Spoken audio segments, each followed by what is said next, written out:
రాకాలోకంకి స్వాగతం. ఈ కంటెంట్ మీకు నచ్చినట్లయితే లైక్ చేయండి, మీ బంధుమిత్రులకి షేర్ చేయండి. ఇప్పటి వరకు సబ్స్క్రైబ్ చేసుకోకపోతే సబ్స్క్రైబ్ బటన్ని నొక్కండి, అదేవిధంగా బెల్ ఐకాన్ని కూడా తప్పనిసరిగా నొక్కండి. జై హింద్ మిత్రులారా. ఈ 2026లో జరిగేటటువంటి 5 రాష్ట్రాల అసెంబ్లీ ఎన్నికల్లో అత్యంత కీలకమైంది, అత్యంత ముఖ్యమైనది, రాజకీయంగా అత్యంత ప్రధానమైంది పశ్చిమ బెంగాల్. పశ్చిమ బెంగాల్లో 2 ప్రధాన పార్టీలు, అటు బీజేపీ ఇటు తృణమూల్ కాంగ్రెస్ ప్రాంతీయ పార్టీ, ఈ రెండిటికి ఇది జీవన్ మరణ సమస్య లాంటిది. భారతీయ జనతా పార్టీకి పశ్చిమ బెంగాల్ని గెలవడం చాలా అవసరం. ఎందుకంటే తూర్పు భారతదేశంలో ఇప్పటి వరకు బీజేపీ బ్రేక్ చేయలేనటువంటి ఏకైక రాష్ట్రము పశ్చిమ బెంగాల్. జార్ఖండ్లో కూడా ఒకసారి అధికారంలోకి వచ్చింది. అదేవిధంగా సిక్కింలో ఎన్డీఏ ప్రభుత్వం ఉంది. ఈశాన్య భారతదేశంలో ఉన్నటువంటి రాష్ట్రాలు దాదాపుగా అన్నిట్లో కూడాను బీజేపీ లేదా దాని మిత్రపక్షాలు లేదా కూటమి అధికారంలో ఉన్నాయి. ఒడిస్సాని ఛేదించగలిగింది, బీహార్ని ఛేదించగలిగింది.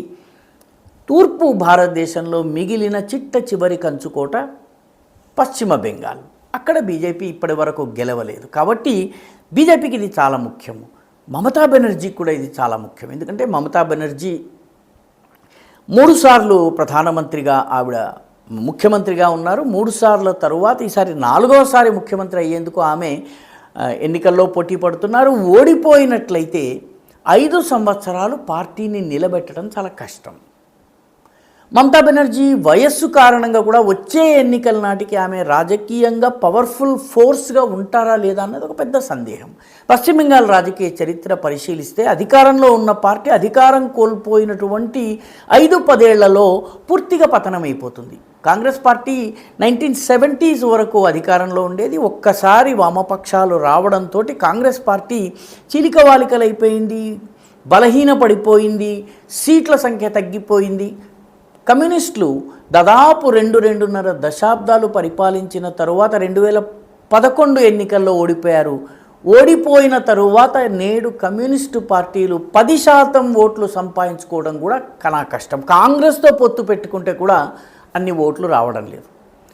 తృణమూల్ కాంగ్రెస్ కూడా 15 సంవత్సరాల అధికారంలో ఉండి అధికారాన్ని కోల్పోతే పార్టీ వ్యవస్థ, దాని ఆర్గనైజేషనల్ స్ట్రక్చర్, దాన్ని నమ్మి నిలబడేటటువంటి తృణమూల స్థాయి గ్రాస్ రూట్ లెవెల్ కార్యకర్తలు వీళ్ళందరూ కూడాను కరిగిపోతారు. పార్టీ బలహీనపడుతుంది. మమతా బెనర్జీ వయస్సు కారణంగా కూడా వచ్చే ఎన్నికల్లో ఫైట్ చేసేటటువంటి స్థితిలో ఆమె ఉండదు. కాబట్టి మమతా బెనర్జీ కూడా ఇది చాలా ముఖ్యమైనటువంటి ఎన్నిక. అందుకే ఈసారి జరగబోయే ఎన్నికల్లో బీజేపీ, తృణమూల్ కాంగ్రెస్ రెండు భిన్నమైనటువంటి స్ట్రాటజీల్ని అవలంబిస్తోంది. మమతా బెనర్జీ ఆర్థిక లబ్ధిని చేకూర్చేటటువంటి డైరెక్ట్ క్యాష్ బెనిఫిట్ ఇచ్చేటటువంటి స్కీమ్స్ని ప్రజలకు అందించి తద్వారా ఓటు బ్యాంకుని సురక్షితంగా ఉంచుకోవాలని ప్రయత్నిస్తోంది. తాజాగా ప్రతిపాదించినటువంటి మధ్యంతర బడ్జెట్ 2026-27 కోసం ప్రతిపాదించినటువంటి బడ్జెట్లో 1.80 lakh crore rupees social welfare కోసం, సంక్షేమ పథకాల కోసం, అంటే మరో మాటలో చెప్పాలంటే డబ్బు పంచడం కోసము, ప్రభుత్వ వ్యవస్థ ద్వారా పంచడం కోసము ఆమె కేటాయించింది. హయ్యెస్ట్ కేటాయింపు. అంటే ఆ రాష్ట్రానికి అప్పుల భారము 2 లక్షల కోట్లు. కానీ 1.80 lakh crore రూపీస్ సంక్షేమ పథకాలు ఇవ్వడానికి ఆమె సిద్ధమైంది. ఇందులో ముఖ్యమైనటువంటి స్కీమ్ ఒకటి కన్యాశ్రీ, వివాహం కానటువంటి మహిళలకి నెలకి 1000 రూపాయలు ఇవ్వడం. అదేవిధంగా వాళ్ళకి 18 years దాటగానే 1 time పేమెంట్ 25,000 రూపీస్ ఇవ్వడము. లక్ష్మీ భండార్ యోజన అనేటటువంటి స్కీముని తీసుకొచ్చి దానిలో భాగంగా షెడ్యూల్డ్ కులాలకు చెందినటువంటి మహిళలకు నెలకి 1,700 రూపాయలు, అదేవిధంగా షెడ్యూల్డ్ కులాలకు చెందనటువంటి మహిళలకి 1,500 రూపాయలు ప్రతి నెల పెన్షన్ రూపంలో ఇవ్వాలని చెప్పి ప్రభుత్వం సంకల్పించింది. బాంగ్లా యువా సాథి అనేటటువంటి 3వ స్కీమ్ తీసుకొచ్చారు. నిరుద్యోగ యువతకి నెలకి 1,000 రూపాయలు పెన్షన్ రూపంలో ఇవ్వడం జరుగుతుంది. ఈ 3 స్కీమ్స్ కూడా చాలా భారీ ఎత్తున అటు యువకుల్ని ఇటు మహిళల్ని టార్గెట్ చేసేటటువంటి దృష్టితో నడుస్తున్నాయి. కాబట్టి ఈ 1.80 lakh crore రూపీస్ని పంచడం ద్వారా ఈ ఓట్ బ్యాంకుని సురక్షితంగా ఉంచుకోగలమని మమత భావిస్తోంది. ఇది ఏ మేరకు సక్సెస్ఫుల్ అవుతుంది? ఇటీవలి కాలంలో కేవలము డైరెక్ట్ క్యాష్ బెనిఫిట్ని నమ్ముకుని రాజకీయాల్లోకి దిగినటువంటి రాష్ట్రాలన్నిటా కూడాను పరాజయం పాలయ్యారు. ఉదాహరణకి తెలంగాణ రాష్ట్ర సమితి, దళిత బంధు, రైతు బంధు, రకరకాల పథకాలన్నీ చేసినప్పటికి కూడా పార్టీ ఘోరంగా ఓడిపోయింది. ఆంధ్రప్రదేశ్లో జగన్ బటన్ నొక్కితే డబ్బు డైరెక్ట్గా అకౌంట్లలో పడేటటువంటి వ్యవస్థను ఏర్పాటు చేశారు. అయినప్పటికీ ఆ పార్టీ ఓడిపోయింది. ఒడిశాలో ఆ రకంగా చేసినప్పటికీ నవీన్ పట్నాయక్ ఓడిపోయారు. అయితే దీని వెనుక పార్టీ ఆర్గనైజేషను, వ్యవస్థ, ఆ పంపిణీ సరిగ్గా వెళ్తోందా లేదా ఇవన్నీ చూసేటటువంటి వ్యవస్థలు లేకపోతే ఇటువంటి స్కీములు బూమరాంగ్ అయ్యేటటువంటి ప్రమాదం ఉంది. రాని వారు అసంతృప్తి చెందే ప్రమాదం ఉంది. భారతీయ జనతా పార్టీ దీనిని నమ్ముకుంది.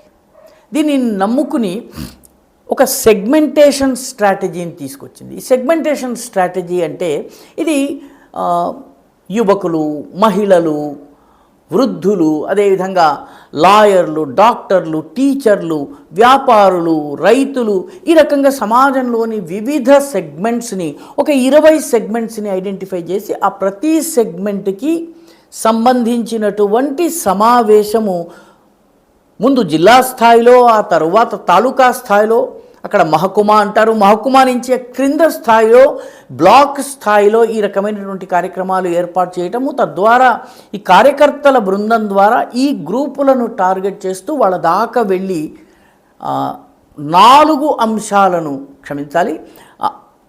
6 అంశాలను వాళ్ళ ముందు ఉంచుతున్నారు. మొట్టమొదటిది పశ్చిమ బెంగాల్లో మారుతున్నటువంటి జనాభా స్వరూప స్వభావాలు, జనాభా ఏ రకంగా బంగ్లాదేశీ ముస్లిం చొరబాటుదారుల వల్ల జనాభా మారుతోందో, బెంగాలీ క్యారెక్టర్ ఏ రకంగా పోతోందో, దానివల్ల ఎలాంటి ప్రమాదాలు వస్తున్నాయో దానిని స్పష్టంగా ఓటర్లకు అర్థం చేయించడం. రెండవది అవినీతి.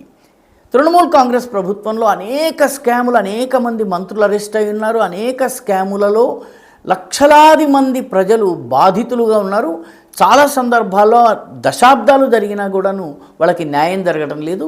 మూడవ ముఖ్యమైనటువంటి పాయింట్, బెంగాల్ యొక్క అభివృద్ధి సూచికలన్నింటిలో కూడాను బెంగాల్ వెనకబడి ఉండడం. డెవలప్మెంట్ని ఒక ఇష్యూగా చేసి ఈ డబ్బు పందేరం వల్ల లాభం లేదు, శాశ్వతమైనటువంటి ఆర్థికాభివృద్ధి ప్రణాళికలు కావాలి, అవి లేవు అన్నటువంటి విషయాన్ని చెప్పడము. బెంగాల్ అప్పు ఏ మేరకు ఉందన్నది వివరించడము, ఈ అప్పు ఎందువల్ల అయిందన్నది చెప్పడము, కేంద్ర ప్రభుత్వము ఇస్తున్నటువంటి అనేక ఉపయోగకరమైన పథకాలను పశ్చిమ బెంగాల్ ప్రభుత్వము అమలు చేయకపోవటం, వీటన్నిటిని గురించి కూడా ఈ 5 అంశాల గురించి ప్రజల దగ్గరికి వెళ్ళడము, చెప్పడము, సమావేశాలు ఏర్పాటు చేయటము, లాయర్లు, డాక్టర్లు, ఈ రకంగా గ్రూపు వారి సమావేశం ఏర్పాటు చేయటం. ఈ స్ట్రాటజీ హర్యానాలో, మహారాష్ట్రలో, ఢిల్లీలో చాలా విజయవంతంగా పార్టీ అమలు చేసింది. పైకి పెద్దగా ఏమీ కనిపించదు, కానీ లోపల అనేక కార్యక్రమాలు జరుగుతూ ఉంటాయి. వీటి ద్వారా పార్టీ ఓటర్లను చేరుకోగలదు, ఓటర్లలో ఆలోచనలు రేకెత్తించగలదు అన్నటువంటి ఆలోచన. అంటే గ్రాస్ రూట్ లెవెల్కి, తృణమూల స్థాయికి వెళ్ళి పనిచేయాలి అన్నది బీజేపీ నిర్ణయించుకుంది. ఎందుకంటే బీజేపీ 2021 అసెంబ్లీ ఎన్నికలు, 2024 లోక్సభ ఎన్నికలు, ఈ రెండింటినీ బాగా లోతుగా అధ్యయనం చేసిన తర్వాత ఒక ముఖ్యమైనటువంటి విషయం బయటపడింది. అదేంటంటే 80 సీట్లలో తృణమూల్ కాంగ్రెస్ గెలిచినటువంటి 80 సీట్లలో విన్నింగ్ మార్జిన్స్ చాలా తక్కువ. కాబట్టి 80 సీట్లలో కొంత గట్టిగా ప్రయత్నం చేస్తే కనీసము సగము కన్నా ఎక్కువ సీట్లు గెలుచుకునే అవకాశం ఉంది. చాలా తక్కువ మార్జిన్స్తో పార్టీ ఓడిపోయింది. అసెంబ్లీ వారి, సెగ్మెంట్ వారి లోక్సభ ఎన్నికల ఫలితాలను చూసినా, అంతకుముందు 2021 అసెంబ్లీ ఎన్నికలు చూసినా.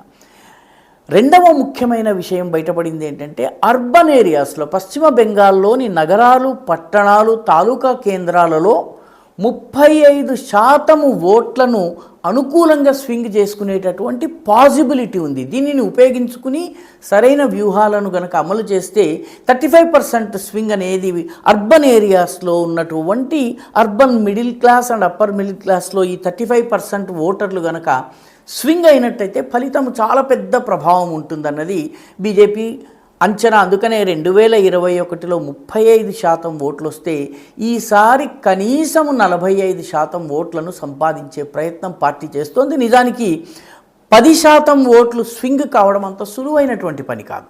ఏ కొద్దిపాటి సెఫాలజీ తెలిసిన వ్యక్తి కూడాను 10% స్వింగ్ బీజేపీకి అనుకూలంగా జరగడం కష్టము. కానీ మమత ప్రభుత్వానికి ఉన్నటువంటి వ్యతిరేకతను గనక ఛానలైజ్ చేయగలిగితే సెగ్మెంటేషన్ స్ట్రాటజీ ద్వారా ఇది సాధించడానికి వీలుందని బీజేపీ భావిస్తుంది. పూర్తిగా ద్విముఖ పోటీగా ఇది మారినట్లయితే, కాంగ్రెస్ కమ్యూనిస్టులు బాగా బలహీనపడ్డారు కాబట్టి పూర్తి ద్విముఖ పోటీగా ఉన్నట్లయితే తృణమూల్ వ్యతిరేక ఓట్ల చీలికను కూడా ఆపటానికి వీలుంటుందని బీజేపీ భావిస్తుంది. అందుకే బీజేపీ తృణమూల స్థాయి గ్రాస్ రూట్ లెవెల్ స్ట్రాటజీతో ఈసారి ఓటర్ల దగ్గరికి వెళ్తోంది. తృణమూల్ కాంగ్రెస్ ఉచితాల ఆధారంగా వెళ్తోంది. ఎన్నికల ఫలితాల్లో ఏమవుతుందో మనకి తెలుస్తుంది. ఉచితాలు గెలుస్తాయా లేకపోతే grass root level voter outreach strategy గెలుస్తుందా అన్నది చూడాల్సింది. ఈ వీడియో మీకు నచ్చినట్టయితే లైక్ చేయండి, షేర్ చేయండి, ఈ ఛానల్కు సబ్స్క్రైబ్ చేయండి. మీ అభిప్రాయాన్ని కమెంట్ల రూపంలో తప్పనిసరిగా పంపించండి.